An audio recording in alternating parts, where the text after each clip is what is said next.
I'm Dan Ackerman. We are here taking a look at the Acer Aspire R7, an experimental laptop if I've ever seen one.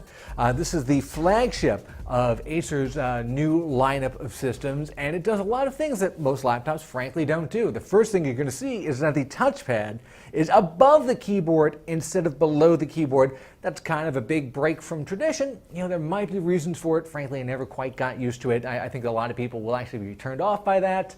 Maybe if you use the keyboard a lot in the touchscreen and you don't use the touchpad that much, I suppose it might be easier, but I found myself just reaching over and constantly, tiring my arm out trying to reach the touchpad. But that's probably the least weird thing about the R7. The laptop screen is actually on kind of a floating hinge, so you can tilt it up like this and then bring it forward. So it can sit right here behind the keyboard like this.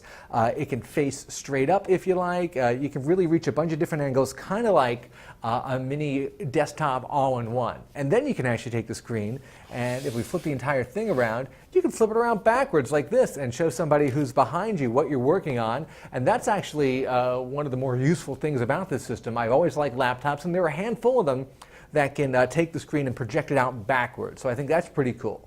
Now, Acer also says you can fold the entire thing down and use it like a tablet. And here it is, a 15-inch tablet, not something that you see that often, but I like bigger tablets.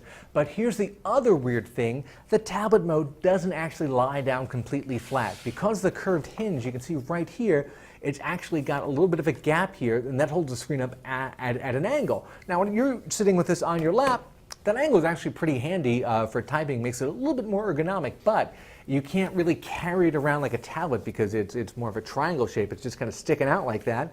And frankly, it just looks like a design mistake. If you combine this with the touchpad being above the keyboard, those are two weird things that just frankly look like they were ideas that were maybe not as well thought out as they should have been.